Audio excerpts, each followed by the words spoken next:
जय जय सीताराम। चैनल भक्ति 214 पर आप सभी राम भक्तों का हार्दिक अभिनंदन। और अब देखिए राम बोला तुलसीदास एपिसोड नंबर 2।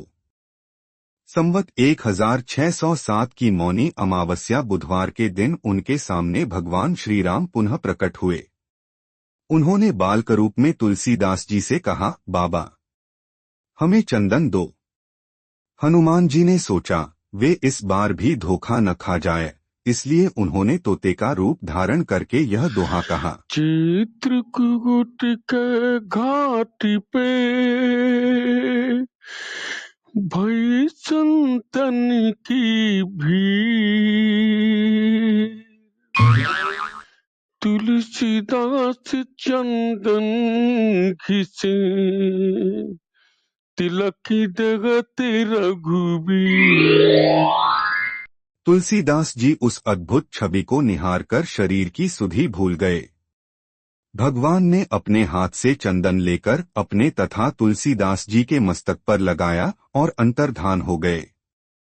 संवत 1628 में ये हनुमान जी की आज्ञा से अयोध्या की ओर चल पड़े। उन दिनों प्रयाग में माघ मेला था। वहां कुछ दिन वे ठहर गए। पर्व के 6 दिन बाद एक वटवृक्ष के नीचे उन्हें भरद्वाज और याज्ञवल्क्य मुनि के दर्शन हुए। वहां उस समय वही कथा हो रही थी जो उन्होंने सूकर क्षेत्र में अपने गुरु से सुनी थी। वहां से ये काशी चले आए और वहां प्रहलाद घाट पर एक ब्राह्मण के घर निवास किया। वहां उनके अंदर कवित्व शक्ति का स्फुरण हुआ और वे संस्कृत में पद्य रचना करने लगे। परंतु दिन में वे जितने पद्य रचते, रात्रि में वे सब लुप्त हो जाते। यह घटना रोज घटती। 8वें दिन तुलसीदास जी को स्वप्न हुआ। भगवान शंकर ने उन्हें आदेश दिया कि तुम अपनी भाषा में काव्य रचना करो। तुलसीदास जी की नींद उचट गई। वे उठकर बैठ गए। उसी समय भगवान शिव और पार्वती उनके सामने प्रकट हुए। तुलसीदास जी ने उन्हें साष्टांग प्रणाम किया।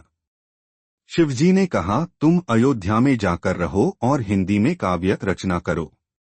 मेरे आशीर्वाद से तुम्हारी कविता सामवेद के समान फलवती होगी। इतना कहकर श्री गौरीशंकर अंतर्धान हो गए। तुलसीदास जी उनकी आज्ञा शिरोधार्य कर काशी से अयोध्या चले आए।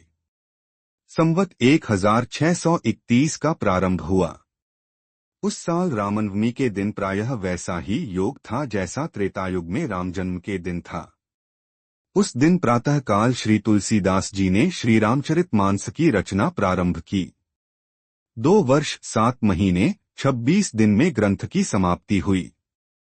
संवत 1633 के मार्गशीर्ष शुक्ल पक्ष में राम विवाह के दिन 7 कांड पूर्ण हो गए। इसके बाद भगवान की आज्ञा से तुलसीदास जी काशी चले आए।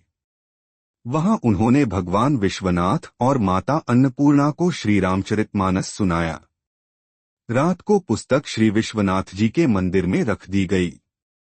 सवेरे जब पट खोला गया तो उस पर लिखा हुआ पाया गया, सत्यं शिवं सुंदरम, और नीचे भगवान शंकर की सही थी। उस समय उपस्थित लोगों ने सत्यं शिवं सुंदरम की आवाज भी कानों से सुनी। इधर पंडितों ने जब यह बात सुनी तो उनके मन में ईर्ष्या उत्पन्न हुई। वे दल बांधकर तुलसीदास जी की निंदा करने लगे और उस पुस्तक को भी नष्ट कर देने का प्रयत्न करने लगे। उन्होंने पुस्तक चुराने के लिए 2 चोर भेजे। चोरों ने जाकर देखा कि तुलसीदास जी की कुटी के आसपास 2 वीर धनुष बाण लिए पहरा दे रहे हैं। वे बड़े ही सुंदर श्याम और गौर वर्ण के थे। उनके दर्शन से चोरों की बुद्धि शुद्ध हो गई। उन्होंने उसी समय से चोरी करना छोड़ दिया और भजन में लग गए।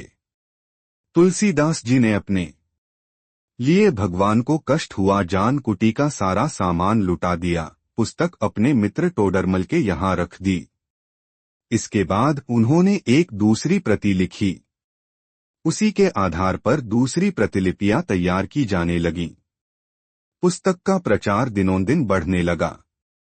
इधर पंडितों ने और कोई उपाय न देख श्रीमधुसूदन सरस्वती जी को उस पुस्तक को देखने की प्रेरणा की। श्रीमधुसूदन सरस्वती जी ने उसे देखकर बड़ी प्रसन्नता प्रकट की और उस पर यह सम्मति लिख दी। आनंदकान ने यस्मिन् जंगमस्तुलसी त्रुह कविता मंजरी भाति राम भ्रमर भूषिता।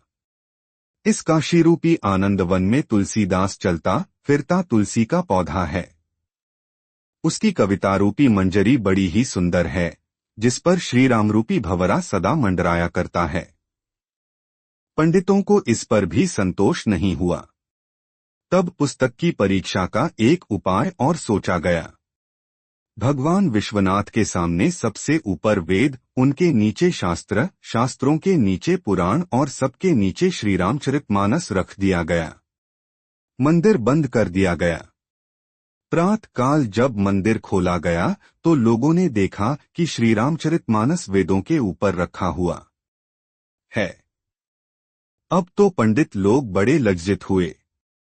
उन्होंने तुलसीदास जी से क्षमा मांगी और भक्ति से उनका चरणोदक लिया। तुलसीदास जी अब अस्सी घाट पर रहने लगे। रात को एक दिन कलियुग मूर्तरूप धारण कर उनके पास आया और उन्हें त्रास देने लगा। गोस्वामी जी ने हनुमान जी का ध्यान किया।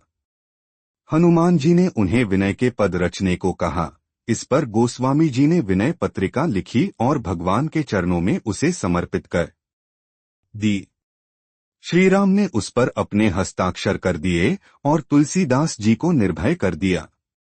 संवत 1680 श्रावण कृष्ण तृतीया शनिवार को अस्सी घाट पर गोस्वामी जी ने राम राम कहते हुए अपना शरीर परित्याग किया। कुछ विद्वानों के अनुसार संवत 1680 गंग के तीर, श्रावण शुक्ला सप्तमी, तुलसी तजो शरीर। आज के लिए बस इतना ही। भोलेनाथ राम भक्तों पर अपनी दया दृष्टि सदैव बनाए रखें। मिलते हैं नेक्स्ट एपिसोड में। जय जय सीताराम।